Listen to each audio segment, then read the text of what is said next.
അപ്പോൾ CSKയ്ക്ക് IPL 2026 ആദ്യമായിട്ട് top 3 എത്താൻ ഇന്ന് ഇത്രമാത്രം ചെയ്താൽ മതി. അതായത് CSKയ്ക്ക് ആദ്യം LSGയെ തോൽപ്പിക്കുക.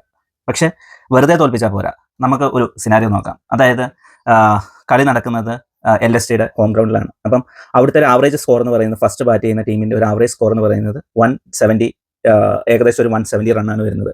അപ്പം സപ്പോസ് ഇന്ന് LSG ആദ്യം ബാറ്റ് ചെയ്യുന്നു, അവരൊരു 170 സംതിങ് റണ്ണിൽ, ഏകദേശം ഒരു 170ക്കുള്ളിൽ അവരുടെ സ്കോർ നിൽക്കുന്നു. രണ്ടാമത് ചേസ് ചെയ്യുന്ന CSK ഒരു 16 ഓവറിൽ ചേസ് ചെയ്യുവാണെങ്കിൽ SRHനെ കവർ ചെയ്ത് CSK ടോപ്പ് 3 എത്താൻ പോകുന്നു. അതായത് മികച്ച ഫോമിലുള്ള പഞ്ചാബ്, SRH ഈ ഒരു 2 ടീമിനെ കവർ ചെയ്ത് CSK ടോപ്പ് 3 ഈ ഒരു IPL ആദ്യമായിട്ട് എത്തും. ഇനി CSK ആണ് എന്താ പറയുക, ഈ ഒരു സിനാരിയോയിൽ ആദ്യം ബാറ്റ് ചെയ്യുന്നുണ്ടെങ്കിൽ CSK ഒരു 170 ഓട് റണ്ണെടുത്തു. രണ്ടാമത് ബാറ്റ് ചെയ്യുന്ന LSGയെ ഒരു 30 തൊട്ട് 37 റണ്ണിനുള്ളിൽ അവരെ തോൽപ്പിക്കാൻ കഴിഞ്ഞാൽ വീണ്ടും ഇതേപോലെ തന്നെ നെറ്റ് റൺ റേറ്റിന്റെ അടിസ്ഥാനത്തിൽ നമ്മുടെ SRHന്റെ മേളിലെത്തുന്നു. അപ്പം ഇന്നത്തെ കളി വെറുതെ ജയിച്ചു കഴിഞ്ഞാൽ അവര് മിക്കവാറും പഞ്ചാബിനെ മാത്രം കവർ ചെയ്യും. അപ്പോഴും SRHും CSKയും കൂടെ പോയിന്റ് ടേബിളിൽ ഒരേ പോയിന്റ് പങ്കിടുകയും ചെയ്യും. അപ്പം അങ്ങനെ വരുമ്പോഴത്തേന് SRHന് കുറച്ചുകൂടെ ഒരു എഡ്ജ് വരും. പക്ഷെ ശരിക്കും പറഞ്ഞു കഴിഞ്ഞാൽ CSKയ്ക്ക് ഇവരുടെ ആരുടെയും ഒരു റിസൾട്ടിനെ എന്താ പറയുന്നത് നോക്കി നിൽക്കേണ്ട ആവശ്യം വരുന്നില്ല.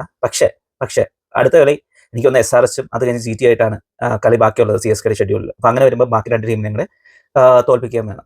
അപ്പം ഈ പരിക്കിന്റെ കുറെ പ്രശ്നങ്ങളിൽ അകപ്പെട്ട് കിടക്കുന്ന CSKയ്ക്ക് ഇന്ന് എന്തായാലും പ്ലേയിങ് 11 ഒരു മാറ്റം വരുത്തിയേ തീരും. അപ്പം എൻ്റെ ഒരു അഭിപ്രായത്തിൽ ഇന്ന് മിക്കവാറും വന്നെങ്കിൽ ബോളിംഗ് സെക്ഷനിൽ ആകാശ് മധ്വാൻ അല്ലെങ്കിൽ സ്പെൻസർ ജോൺസൺ ആണ് കളിക്കാനുള്ള സാധ്യത കൂടുതൽ. അപ്പം അങ്ങനെ വരുമ്പോഴത്തേന് CSKയ്ക്ക് അവിടെ ഒരു ഇമ്പാക്ട് പ്ലെയർ ആയിട്ട് ഒരു ബാറ്റ്സ്മാനെ യൂസ് ചെയ്യേണ്ടി വരും.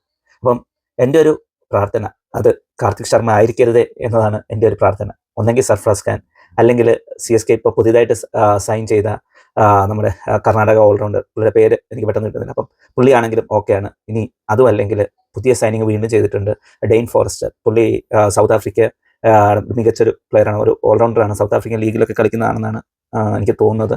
അപ്പം പുള്ളിയാണെങ്കിലും അത്ര മോശമല്ലാത്തൊരു പ്ലെയറാണ്. അപ്പം എന്തെങ്കിലും രീതിയിൽ കാർത്തിക് ശർമ്മയെ മാറ്റാൻ പറ്റുമെങ്കിൽ, because he's playing without any intent, അതാര് പറഞ്ഞു കൊടുത്താണെങ്കിലും തിരുത്താനുള്ള സമയമായിരിക്കുന്നു.